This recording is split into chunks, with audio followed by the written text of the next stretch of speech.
Good evening, everyone. My name is Mike Haney, and welcome to 60 Minutes in Black USA.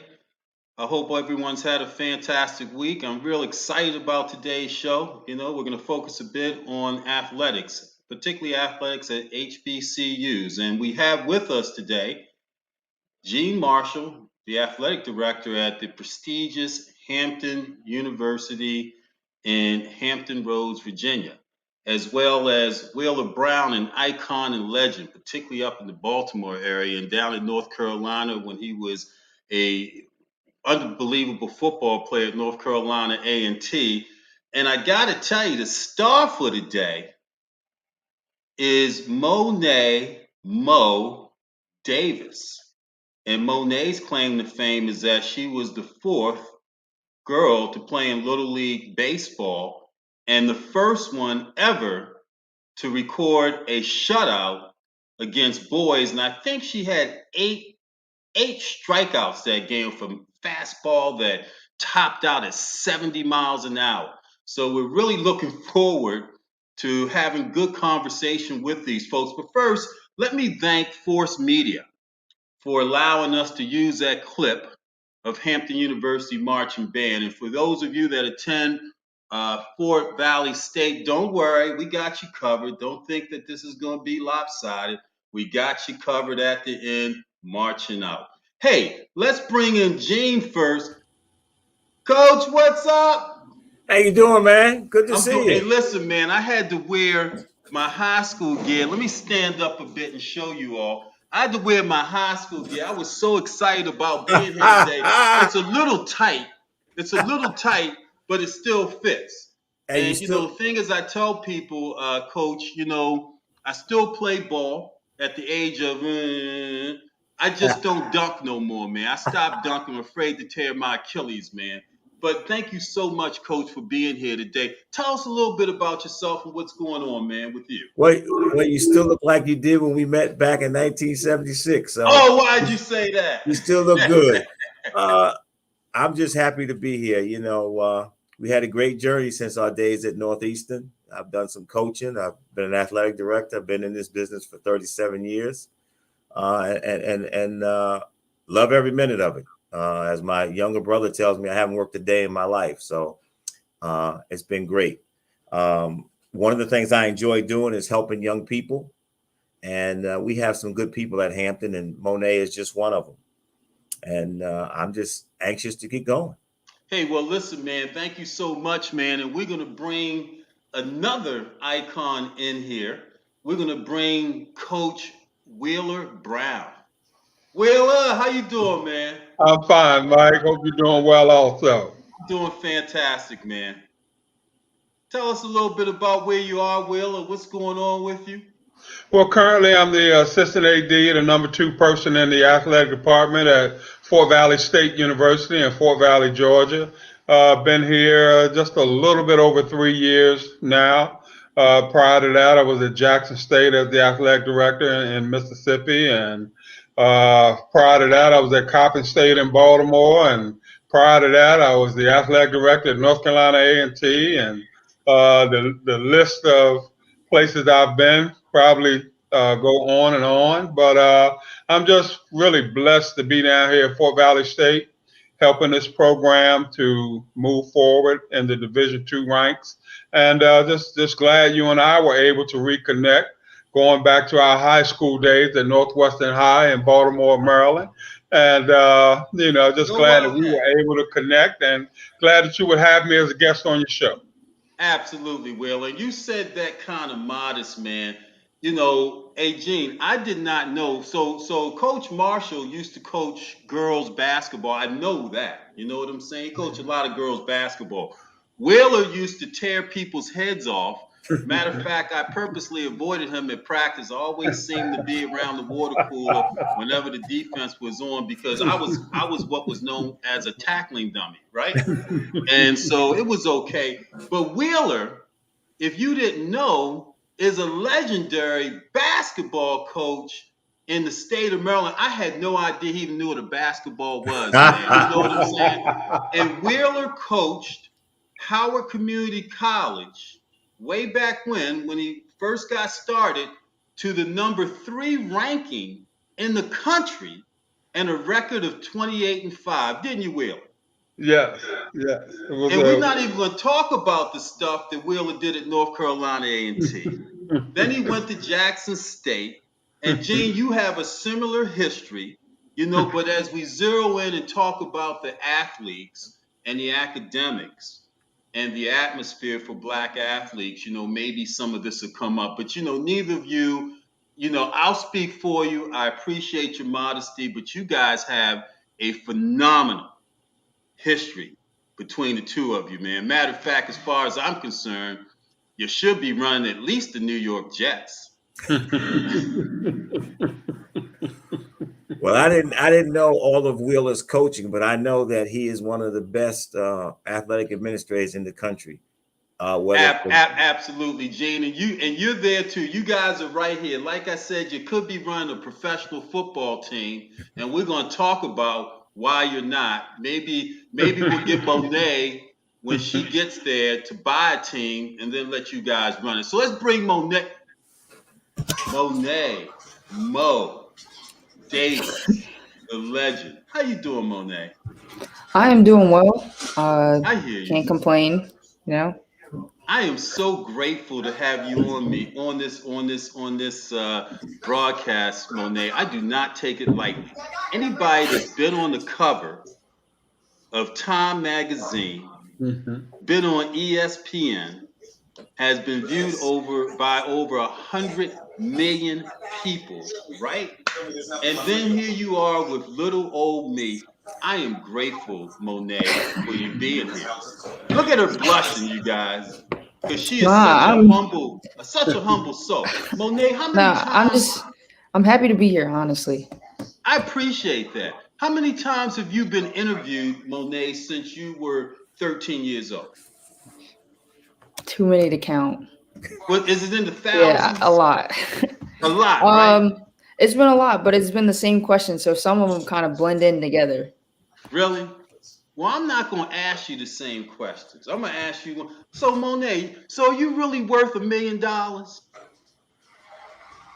I mean, I believe I am. I feel like everyone should believe that they're worth $1 million, really. I mean, if you're a good person. That answer, Gene? I think it's a great answer. If you're a good person, so too, I think I agree. I agree. When you go and Google Monet, right, because she has such a international profile, tells you everything. It says Monet Davis. I mean, her life is set, man. Monet Davis is worth this. Monet Davis has her own sneaker line. Is that true? I did, yeah, when I was like 14. So you were your own independent business person, huh? Yeah, I collaborated with like a brand. It's called Made, but it was M4B3, and they asked like if I wanted to do it, and I said sure. And all the proceeds went to girls in third world countries who weren't able to be educated. That's fantastic. So the proceeds from that business went to third world countries. Yes. And then you wrote a book. Yep. Okay, so what was the book, Monet? What was the name of the book? The book was called Monet Davis, remember my name. So like I just sat with a writer and we just talked about, just everything I remember since I first started playing. So from I was like 7 all the way until when I was 13 when I wrote the book. But it was a very long journey. I remember just going to class in 8th grade, and then during our study hall period, I would have to, step out and talk to the writer for like an hour or so and just recap all my memories that I remember. And then she talked to a bunch of my friends. So it was cool to look back on it and just think back all the memories that I accomplished with all my teammates. Fantastic. Hey, Monet, so there was one chapter in the book, right? Because of course I had to, do my homework on you, and it was called Family Values, right? Yeah. What was that about? Um, Really just how much my family means to me, how big of a support system that they are. I feel like if it wasn't for them, I wouldn't be the person I am and the player that I am. So always, thank them because I give all credit to them because they raised me to be such a great young woman, and I continue to strive to be the best person that I can be just because of them. That is fantastic, Monet. So Monet, you chose to go to a HBCU. Can you tell us why? I just wanted to play with people who were similar to, similar backgrounds as me and that looked like me. Growing up, I didn't get to play with a lot of girls who were of color. So to be able to come to a school where all the girls are most of the girls are of color, it's so fun. And I relate more to the girls. So I feel like it was a perfect fit for me, and it was just like home, and everyone here is like family. Fantastic, Monet. So Monet, what are you studying there? I am studying journalism. What does that mean? What do you want to do? What do you want to be in life?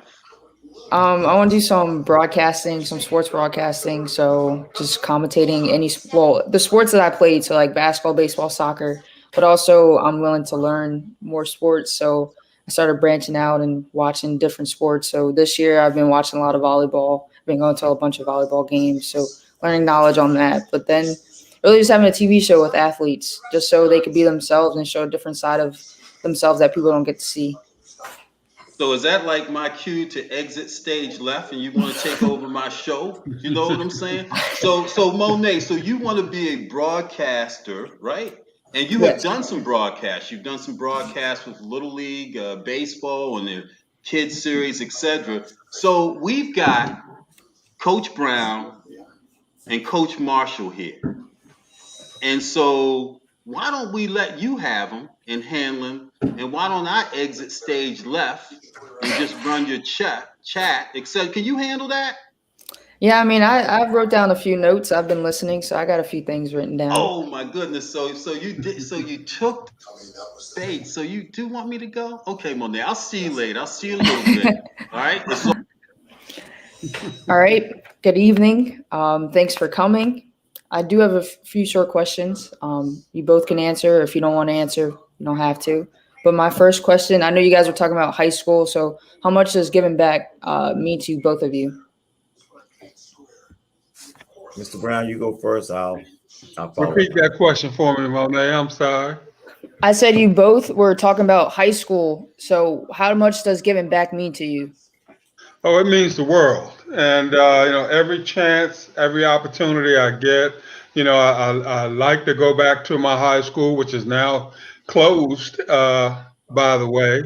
But it's always important to give back. I grew up in a single parent home, and coaches were the lifeblood for me. Growing up in inner city Baltimore, if it wasn't for my high school coaches, probably wouldn't even be here right now. So that inspired me to want to do the same for others, which is a reason why I majored in health and physical education, a reason why I wanted to get into coaching, that sort of thing, so that I could try to help save some kids like some coaches did for me. So it's been a lifeblood for me. It's something that I will always do and always continue to do. And I really can't see it any other way. Mr. Marshall? High school is very important. I went to Hackensack High School in New Jersey. And every year when I coached, I would have a camp and a free camp for those who could not afford to come. And one of the things that we did is we taught not only fundamentals in basketball, but fundamentals in life. And was fortunate enough that for the 7 to 8 years that we ran the camp at Hackensack High School, no charge from the city. We were also allowed to have free lunches from the state so that we could help make sure that everybody was fed. Uh, all of them went to college, and most of them went to Division I institutions. I think that what you do in your community, in my community in Hackensack, New Jersey, has had a great impact on me, starting from my parents on down. My high school coach was a Hampton alumnus. And so a lot of the training that I received from my coach, Mel Henderson, he was class of 61. I did not know at the time that I was learning about Hampton. But I just think that one of the things I thought was very important, and still to this day, is being involved in the community. And then having coached men for 11 years and women for 8 on the college level, it gave me an idea to really how to help young women really grow in the profession of sports, but also look at other things because they were going to be pros in some cases and other things other than the sport that they played, but it didn't mean that they couldn't contribute. So the community in high school has always been a big part, just like now. And you'll probably see on this campus a few people from Hackensack that are playing. And a lot of it has to do with their parents having faith in me and the institution to continue that legacy. Great answers. Great answers. So both of you were coaches. How do you get a recruit to, buy into your program and join your program? Like, what would be your pitch to these athletes who you want to have at your program? What's your pitch to them to get them to join your program? Well, I always say first off, is kids don't care what you know until they know that you care. And so my job is to instill in them the fact that we're going to take care of you. I want the parents to really feel relaxed about sending their son or their daughter to our institution with the notion that, the kids are going to be looked after. They're going to get a top flight, top quality education. They're going to get an opportunity to play and participate against the best that's out there to offer. And, the bottom line being at the end of the day, I want to make sure that you go across that stage with that degree. And to me, at the end of the day, that's really all that matters. And it's really the most important thing that matters. I always say that kids come to a particular school or a particular college at first because of the relationship that they develop with the coach, more importantly, the head coach or the coach that recruits them. But they stay at the school because of the love of the institution, because they get ingrained in the fabric of the university, its culture, and they make friends outside of the athletic realm, that sort of thing. And it really ingrains them into the fabric of the university, and they stay because of that. So each year they kind of get a little further away from the coach and more into the fabric of the university. And so, our goal is to make sure that they have the best experience possible, that they get that degree, and that they become functioning members of society. And hopefully they've had a great experience to the point where they want to give back to the university themselves.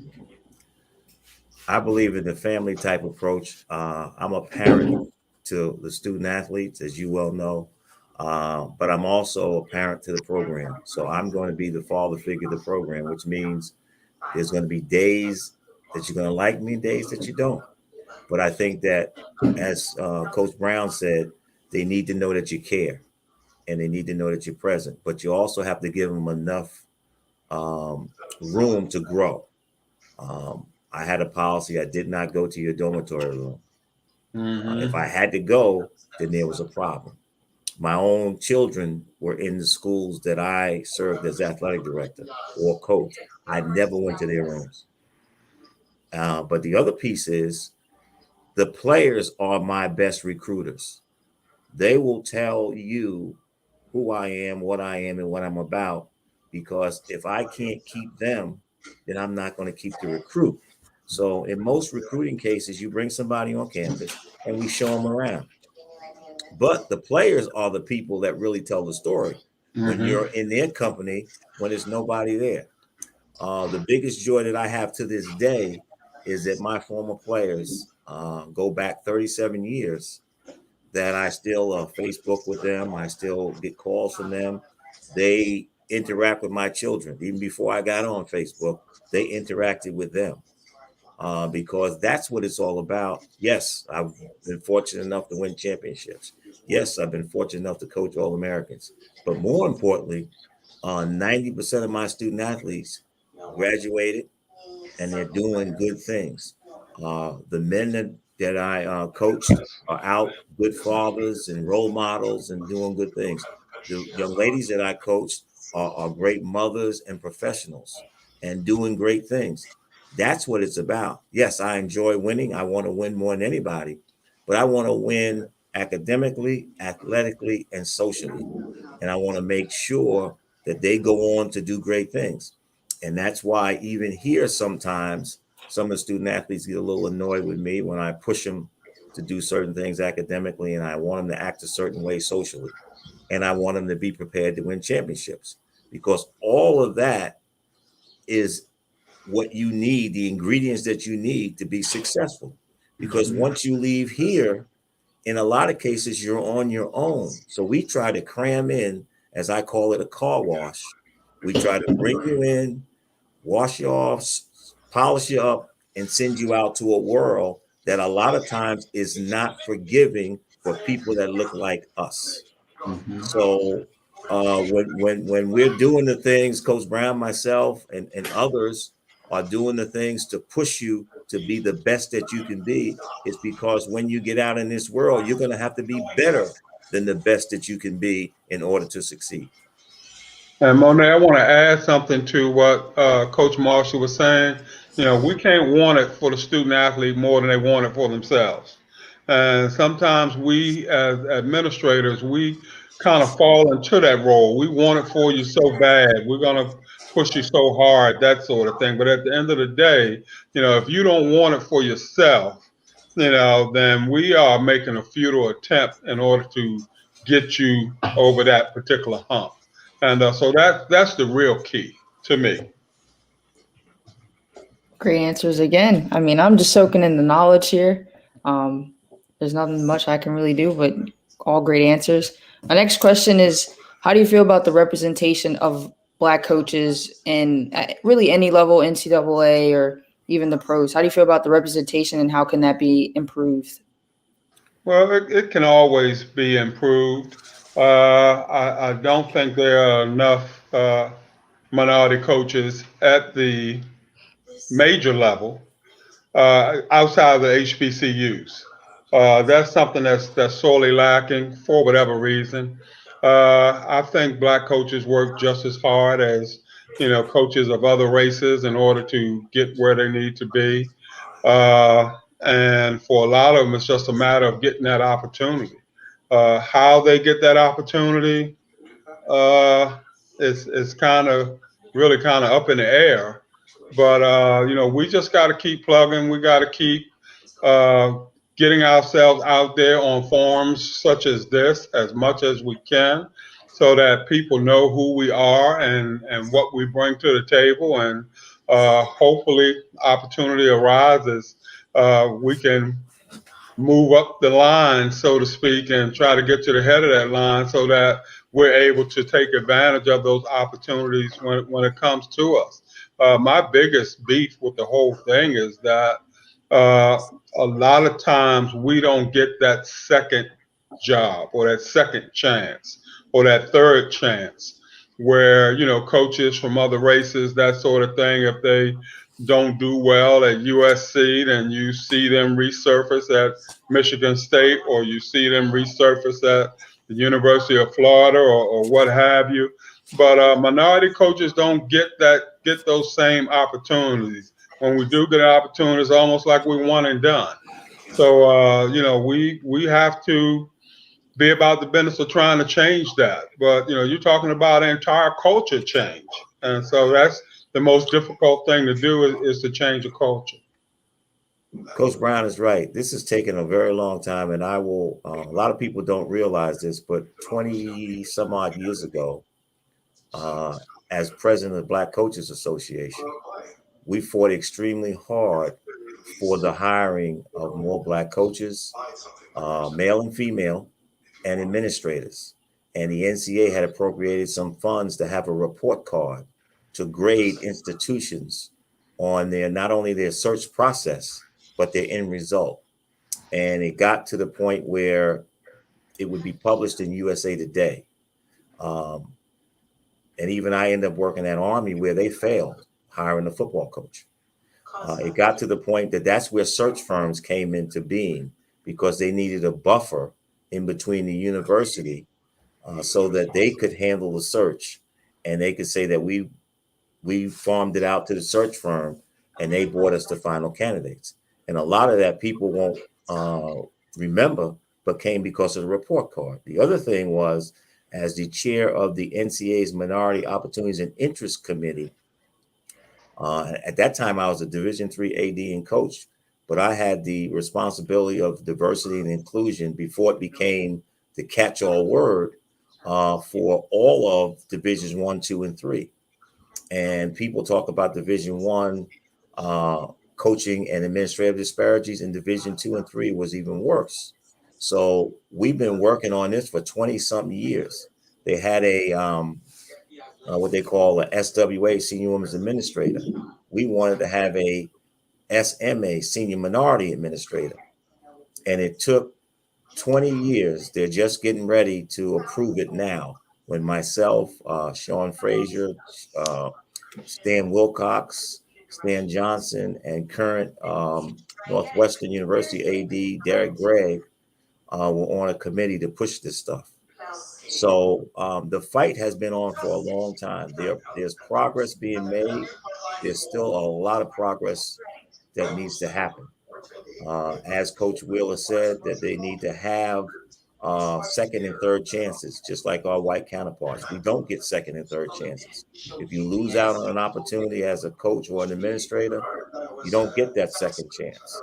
And I think that is one of the things that we have to continue to work on, it being a culture shift. But we also need student athletes to be conscious of this when they participate. And that's why we're trying to train the student athletes to be strong, to be good at what you do, because you have to be better than your white counterparts. That's not saying that you're not as good as they are, but a lot of times the deck is stacked against you, just like it's stacked against us. And we continue to fight through it. So this diversity and inclusion and trying to move minorities forward has been in a fight for a long time. We're going to continue to fight. I do think that we have seen progress, but there needs to be more. And I think that today with social media and all of the things that we try to do to prepare young people, because you and your male and female counterparts are the future of athletics, high school, college, and professional. You guys are going to make the difference. We may have helped to lay the foundation, but you are the ones that are going to stand on it. So the more your career takes off in the media area, the more your teammates and also fellow student athletes start to excel in what you do. That's what's going to make this message even more powerful. Currently, I'm a member of the Black AD Alliance for Division I, which is all of the athletic directors in Division I, whether you're at an HBCU or predominantly white institution. We meet probably once a month or once every couple of months since George Floyd, unfortunate death, to try to look at things that we can do to increase the awareness. There has been more African-American commissioners, more African-American athletic directors and administrators, but we have 350 D1 institutions and over 1,000 institutions between all three divisions. So there's a lot of work to be done. There's a lot of people to be hired that are talented, and if we keep pressing, we're going to see more success. I mean, I have nothing else. I mean, I feel like, what do you think? Like, why aren't these black coaches, male or female, why aren't they getting those second chances? Like, why do you think they get the interview, but then that's all they get? They don't go any step further. Do you think some programs are scared of something that might happen, or what do you think the problem is with that? Well, first of all, it has to do with familiarity. When you look at presidents of universities, when you look at boards of trustees, in a lot of cases, they don't look like us. And in a lot of cases, people hire their friends. In a lot of cases, people give second chances and third chances to their friends or friends of a friend. And so we don't have that opportunity. But as more black presidents, male and female, are now taking over major universities, as more African-American male and female trustees are now at predominantly white institutions and have a say, now things are going to open up a little bit more. But that's what happens. Search process, the search people bring the candidates, and then they look at them and they hire people that they know. African-Americans could lose a job on philosophical differences. White ADs could either stealing money or just not doing a good job, and they go from one place to not do a good job to another place not doing a good job. But African Americans get one chance. That is starting to change now, but those are the reasons. Familiarity breeds content. And a lot of times people don't want to bring somebody in that they don't know. It's just like in sports. When you go to war, you want to go to war with people that you know. We have a lot of great coaches at HBCUs. I have a great football coach here named Robert Prenny. I have two great basketball coaches, male and female. Coach David Six on the women's side and Coach Ed Joyner on the male side. Coach Maurice Pierce has won more MEAC championships than anybody, and he's coached in the Olympics. Just to name a few. But people don't want to look at them. We got coaches in the Big South that are getting jobs left and right. Coach Joyner has a winning record that's better than all of them. So does Coach Six. So does Coach Pierce. So one of the things that we're going to do by moving to the Big South, we're now on a bigger stage. And now people get to see Hampton University athletics as an athletic program that is of HBCU descent. Just like I'm an athletic director that happens to be African American. And so we're teaching the intercollegiate athletics that HBCU is an honor and a privilege. It's not a negative mark, because we have great students, great athletes, great administrators, great coaches, great presidents, great board of trustees. They're seeing that now on center stage. So I think that all this is starting to work, but to answer your original question, it's about familiarity, and we have to find a way, as we continue to have more presidents, trustees, maybe more search firms that will kind of even-handed see candidates for who they are and what they are. We'll have a better chance. As Coach Marshall was saying, and he's exactly right. The world of athletics is a small world, and there's not a lot of instances where everybody doesn't know somebody. When these schools are hiring, and even when we do hiring at the HBCU level, a lot of times we will take recommendations from our colleagues, especially those that we know very well. And we'll ask those questions in terms of, what kind of person is so-and-so, and, things of that nature. And they do that at the majority schools also. And as Coach Marshall was saying, people have a tendency to hire people that they know and feel comfortable with. People have a tendency to hire people that kind of look like them. And in order to help change that, our student athletes are going to have to get a lot more vocal. They're going to have to try to step up in other ways in terms of making their feelings known, in terms of the qualities that they're looking for in coaches. And there are a lot of coaches out there, Monet, as you know, as you well know, on all different levels. And they're just waiting for an opportunity. Unfortunately, it leans more so towards who you know as opposed to what you know. And so my biggest thing would probably, my biggest piece of advice would probably say to network as much as possible. You know, network and you know, keep in touch with your network. Just knowing people is not really going to help you, but the people that you do know, stay in contact with those folks. You know, I have a list of that I network with, and I try not to let a couple months go by at least before sending somebody an email, you know, seeing how they're doing, so forth and so on. So if I'm applying for a position and I'm using somebody's name as a reference, I don't want the only time I've spoken to them in the last 10 years to be, hey, Coach Marshall, I want to try to use you as a reference. I'm trying to get this job at such and such university, that sort of thing. 'Cause, I get it all the time, and the first thing that goes through my mind is, where you been? You know, who is this? I didn't talk to you in I don't know how many years. But Coach Marshall he's exactly right. You know, and we have to do a better job of getting ourselves out there. But the bottom line is we have to try to expand our network and try to cross that hurdle the best we can. But we can't do it alone. One of the things, Monet, that I also want to mention is we started in 2001 the Leadership Institute. At one point, it was for ethnic minority males, and the NCAA funded it. And it brings through many classes to teach them how to become athletic administrators, going over finances, fundraising, public speaking, and all the works. Same thing for coaches, head coaches. We started those academies. Then it became for men and women, and then it got diluted and integrated.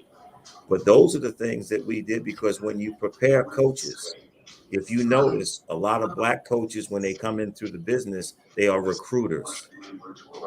They go out and recruit. But that's not the whole part of coaching. I tell all of our coaches that are here at Hampton, they are the CEO of their program. They're the chief executive officer, so they got to run the whole thing. And one of the things that these clinics did was teach them how to run a program and teach athletic directors. Because if you notice, the athletic administrators are either in compliance or academics. They don't put them in fundraising, but that's where they're starting to hire athletic directors from. The other part of it is the athletic directors that they're hiring now from marketing, fundraising, corporate partnerships. They don't understand sports. They don't understand student athletes. So if you notice, there's a lot of institutions that have a lot of internal problems between the student athletes and the administration, because nobody understands what the student athlete need is, and they haven't coached. They haven't administrated, so they don't understand these things. They haven't recruited a student athlete. They don't know what those things are. So we try to do those things by having these classes and sessions and institutes. So those are the things that we want our black coaches, young, experienced or not, so that they can run a program. Because one of the things that we look at is, how do you run a program? And in the case of an athletic department, how do you run an athletic department? All areas, not just academics, not just compliance, not just facilities. So Matter of fact, the more we can educate black administrators and black coaches, the better off we'll be, because their white counterparts are getting all of that and more. They're getting a chance to speak to the alumni. They're getting a chance to speak on TV. They're getting a chance to do interviews social media wise. But we want to make sure that our black coaches and administrators experience the same process. I had before you came. I think I had a radio show and a TV show here, and I would bring on our staff so that they could get more acclimated to what's going on. Mm-hmm. Well, to keep things a little lighthearted, both are basketball guys. So I just want to know, who are your top 5 all-time basketball players? 5 is not enough. I mean, you could do 7, but between like 5 and 10, who do you think are the top basketball players? Currently? All time. Just all time. There's a lot. I mean, you can look at Abdul-Jabbar, Wilt Chamberlain. You can look at Michael Jordan, Dr. J, Larry Bird, Jerry West, Magic, and everything else is interchangeable because the games change. People don't realize Bob Cousy was the Isaiah Thomas and the Nate Archibald for our era, and then there was Oscar Robertson, who was Magic Johnson before Magic Johnson. Mm-hmm. And then there was Connie Hawkins, who was before Dr. J, who was before Michael Jordan. So, well, my list stops and starts with Kareem. And to me, that's end of conversation right there. I mean, his accolades, 3-time NCAA Player of the Year, and I mean, the list just goes on and on. 6 championships, I think 5 or 6 finals MVPs. I mean, it's just, it's him. And then you got a little secondary list that goes down the line from there. So, and you can mix and match everybody else along the way. And, numbers 2 through 12, you can probably mix and match there. But to me, Kareem is the all-timer. And I forgot Kobe and Earl of Pearl. That's right. I got to give your Philly people some shout outs. So I forgot those folks. I mean, it's just a lot of people. Yes. How do you feel about like the NBA now, like all the rules that's going on and how guys are playing and how the 3-point game is now very effective? Now every little kid wants to be a Trae Young or a Steph Curry. So how do you feel about, today's NBA game? I will say this, that ESPN has ruined basketball in its purest sense because everybody wants to be on ESPN, which then kind of elevates to either you're going to slam dunk it or you're going to shoot a 3. I listen to a lot of old basketball videos. I watch them quite a bit.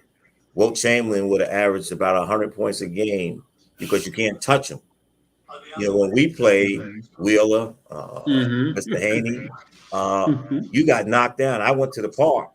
I learned how to play in the park when my father and other people beat me down to the ground and dared me to say anything. And then I went to the foul line and I made shots. That's where the pressure was.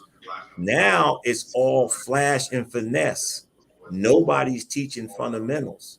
And that goes back to the coaches that are running the AAUs and the high schools. They don't have the fundamentals to teach them. So once you get past the dunk or the 3-point shot, there's nothing left.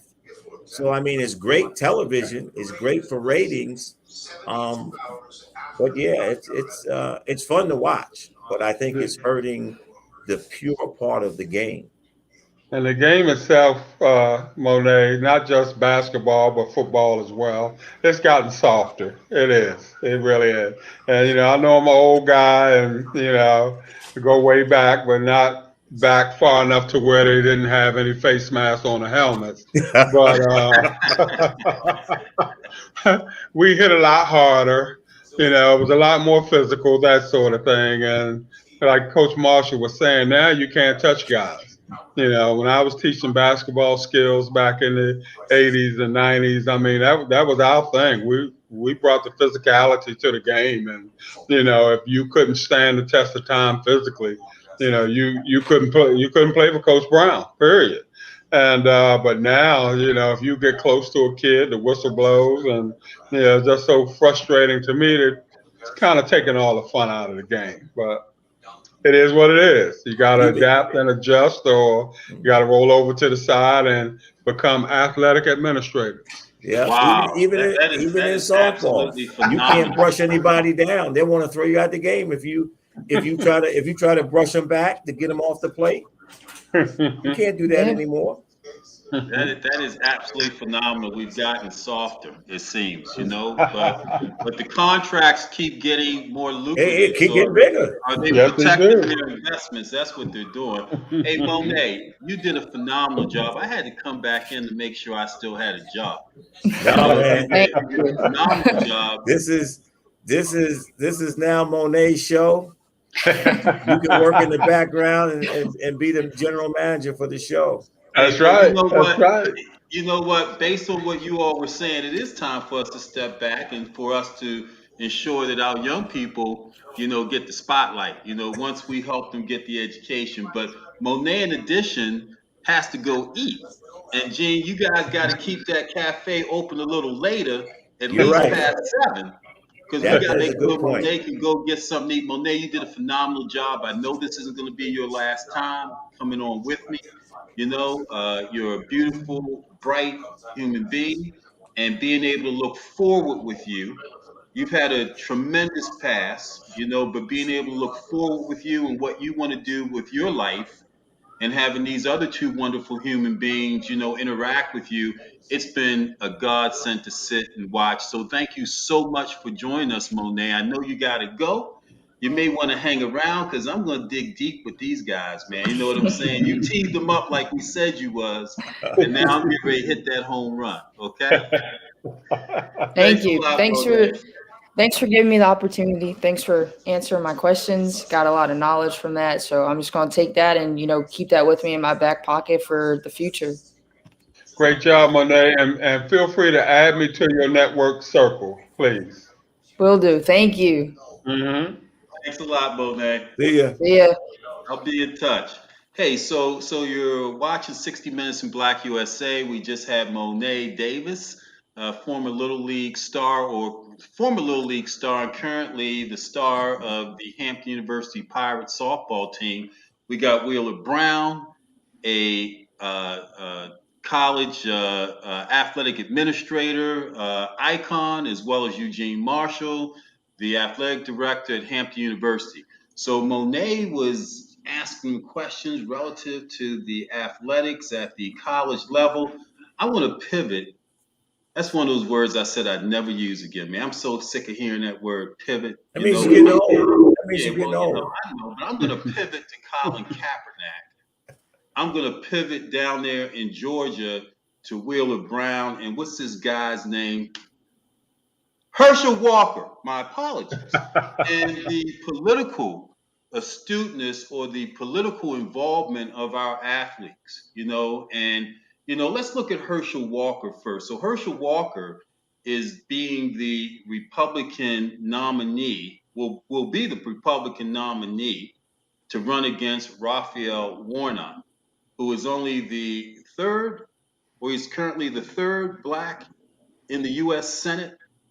Okay, you got Booker, you got Scott, and you got Warnock. So now Herschel Walker. So is it fair, and this is an open question, that our athletes are used as a model of their physical prowess versus their political astuteness? Because when you listen to Herschel, I don't know the depth that he has to be involved in politics, but it seems as though he's being used as an athlete for his profile. Wheeler, why don't you tackle that question? Are you down there in Georgia? What's going on around that? Well, I would agree. I believe that he probably is being used in that manner. He probably knows that also, I would say. And, it's okay with him. So, I mean, I don't know what else to say about that, but, I haven't heard him say anything in terms of his views or what he stands for or what he stands against, that sort of thing. Don't know of his track record in terms of what he's doing or has done for the people of the state of Georgia. So, it's kind of hard to say that he could get my individual vote because I don't know what the man is about, what he stands for. How is he going to benefit me and us in terms of, folk at HBCUs that are underfunded, undermanned, and, the whole 9 yards with that. I'm anxious to hear what he's going to say, if he's going to say anything at all.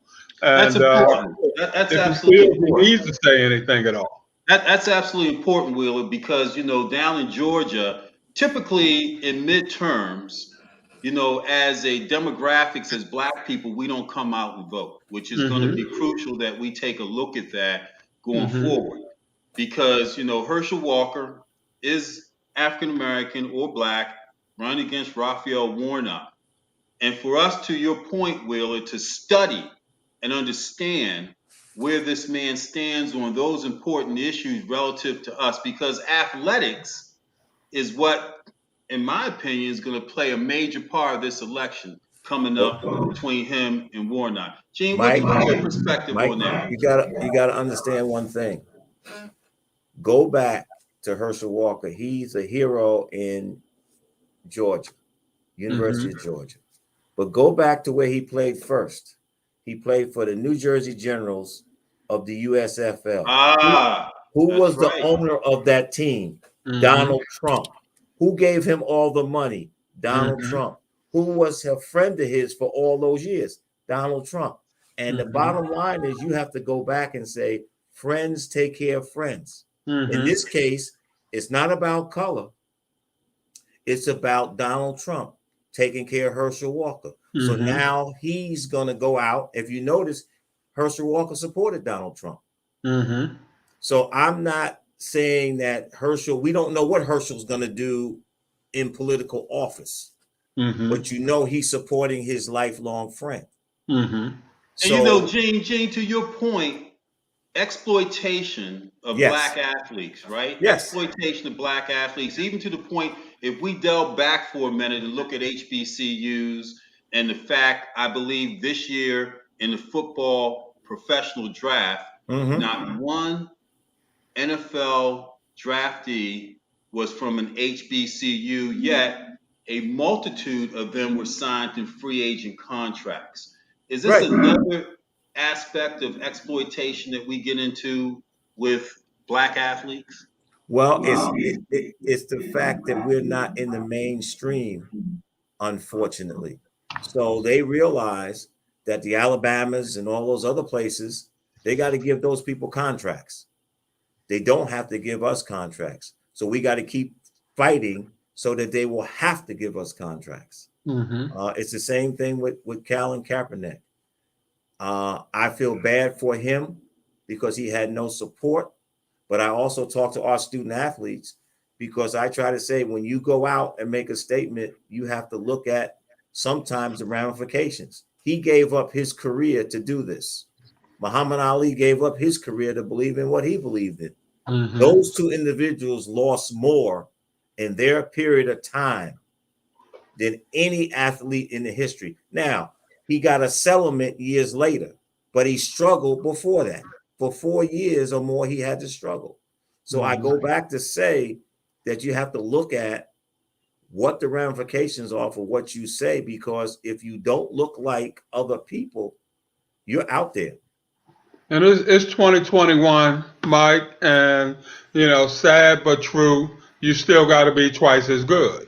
Let's not make any ifs, ands, and buts, no bones about it. And I tell these kids at Fort Valley all the time, especially the football players who, think they're good enough to take that next step to the next level, that sort of thing. And, you got to give the people what they want.